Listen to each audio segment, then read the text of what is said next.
ನಮಸ್ಕಾರ. ವಿಕೆ ಡಿಜಿಟಲ್ ನ್ಯೂಸ್ಗೆ ಸ್ವಾಗತ. ಎಲ್ಲ ವೀಕ್ಷಕರಿಗೆ ನಮಸ್ಕಾರ. ವಿಕೆ ಡಿಜಿಟಲ್ ನ್ಯೂಸ್ಗೆ ಸ್ವಾಗತ. ನಾನು ಸಂಧ್ಯಾ. 6 ತಿಂಗಳ ಅವಧಿಯಲ್ಲಿ 136 ಪಾದಚಾರಿಗಳ ಬಲಿ, 664 ಮಂದಿಗೆ ಗಾಯ. ಬೆಂಗಳೂರು ನಗರದ ಅಂಕಿ ಅಂಶಗಳ ಬಿಡುಗಡೆ. ಸರ್ಕಾರವು ಹಸಿರು ನಗರಿ ರಾಜಧಾನಿ ಬೆಂಗಳೂರು ನಗರದಲ್ಲಿ ಸುಗಮ ಸಂಚಾರಿ ಪಾದಚಾರಿ ಮಾರ್ಗ ಯೋಜನೆ ಹಮ್ಮಿಕೊಂಡ ಬೆನ್ನಲ್ಲೇ ಈ ಅಂಕಿ ಅಂಶಗಳು ಬಿಡುಗಡೆಗೊಂಡಿದೆ. ಸಿಲಿಕಾನ್ ಸಿಟಿ ಬೆಂಗಳೂರು ನಗರದಲ್ಲಿ ಪಾದಚಾರಿಗಳು ಸಾವನ್ನಪ್ಪಿರುವ ಅಂಕಿ ಅಂಶಗಳನ್ನು ಗಮನಿಸಿದಾಗ ತೀವ್ರ ಆತಂಕ ಹುಟ್ಟಿಸುವಂತಿದೆ. ಕೇವಲ 6 ತಿಂಗಳಲ್ಲಿ 136 ಪಾದಚಾರಿಗಳು ಬಲಿಯಾಗಿದ್ದು 664 ಮಂದಿ ಗಾಯಗೊಂಡಿದ್ದಾರೆ.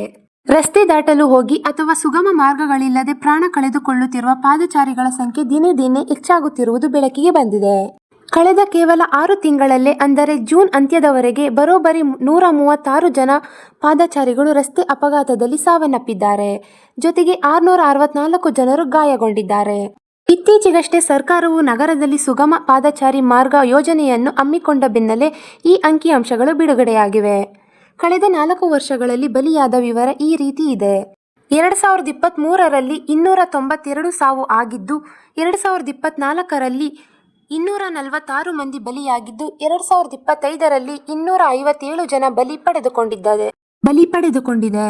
ಅಂತೆಯೇ 2026ರ ಜೂನ್ ಅಂತ್ಯದವರೆಗೆ 136 ಜನರು ಸಾವನ್ನಪ್ಪಿದ್ದಾರೆ. ಆಂಧ್ರ ಸಾರಿಗೆ ಬಸ್ ಭೀಕರ ಅಪಘಾತ, ಚಾಲಕ ಓರ್ವ ಪ್ರಯಾಣಿಕ ಸಾವು. ಹೈದರಾಬಾದ್ ರಾಷ್ಟ್ರೀಯ ಹೆದ್ದಾರಿ 44ರ ಚಿಕ್ಕಬಳ್ಳಾಪುರ ತಾಲೂಕಿನ ದೊಡ್ಡಬೈಲಗುರ್ಕಿ ಬಳಿ ಮುಂಜಾನೆ ಭೀಕರ ರಸ್ತೆ ಅಪಘಾತ ಸಂಭವಿಸಿದೆ. ಕರ್ನೂಲಿನಿಂದ ಬೆಂಗಳೂರಿಗೆ ಬರುತ್ತಿದ್ದ ಬಸ್ ಮುಂದೆ ಸಾಗುತ್ತಿದ್ದ ಲಾರಿಗೆ ಡಿಕ್ಕಿ ಹೊಡೆದ ಪರಿಣಾಮ ಅಪಘಾತ ಸಂಭವಿಸಿದೆ. ಘಟನೆಯಲ್ಲಿ ಆಂಧ್ರಪ್ರದೇಶ ರಸ್ತೆ ಸಾರಿಗೆ ಸಂಸ್ಥೆಯ ಬಸ್ ಚಾಲಕ ಲಕ್ಷ್ಮಣ್ 52 ವಯಸ್ಸಾಗಿದ್ದು ಹಾಗೂ ಪ್ರಯಾಣಿಕ ಬೆಂಗಳೂರಿನ ಕಲ್ಯಾಣ ನಗರದ ನಿವಾಸಿ ಉಮಾಕಾಂತ್ ರಾವ್ 77 ವಯಸ್ಸಾಗಿದ್ದು, ಪ್ರಯಾಣಿಕ ಸೇರಿ ಇಬ್ಬರು ಸ್ಥಳದಲ್ಲೇ ಮೃತಪಟ್ಟಿದ್ದಾರೆ ಎನ್ನಲಾಗಿದೆ. ಅಪಘಾತದಲ್ಲಿ ಹಲವಾರು ಪ್ರಯಾಣಿಕರು ಗಾಯಗೊಂಡಿದ್ದು, ಗಾಯಾಳುಗಳಿಗೆ ಚಿಕ್ಕಬಳ್ಳಾಪುರ ಜಿಲ್ಲಾ ಆಸ್ಪತ್ರೆ ಸೇರಿದಂತೆ ವಿವಿಧ ಆಸ್ಪತ್ರೆಗಳಲ್ಲಿ ಚಿಕಿತ್ಸೆ ನೀಡಲಾಗುತ್ತಿದೆ ಎಂದು ವರದಿಗಳು ತಿಳಿಸಿವೆ. ಡಿಕ್ಕಿಯ ರಭಸಕ್ಕೆ ಬಸ್ನ ಮುಂಭಾಗ ಸಂಪೂರ್ಣ ನಜ್ಜುಗುಜ್ಜಾಗಿದ್ದು, ಚಾಲಕ ಸೀಟಿನಲ್ಲಿ ಸಿಲುಕಿಕೊಂಡಿದ್ದರು. ಸ್ಥಳಕ್ಕಾಗಮಿಸಿದ ಪೊಲೀಸರು ಹಾಗೂ ರಕ್ಷಣಾ ಸಿಬ್ಬಂದಿ ಕ್ರೇನ್ ಸಹಾಯದಿಂದ ಬಸ್ ಮುಂಭಾಗವನ್ನು ಎಳೆದು ಚಾಲಕನ ಮೃತದೇಹವನ್ನು ಹೊರತೆಗೆದಿದ್ದಾರೆ. ಪ್ರಯಾಣಿಕನ ಮೃತದೇಹವನ್ನ ಬಸ್ನ ಕಿಟಕಿ ಮೂಲಕ ಪೊಲೀಸರು ತೆಗೆದಿರುವ ದೃಶ್ಯ ಮನಕಲುಕುವಂತಿತ್ತು.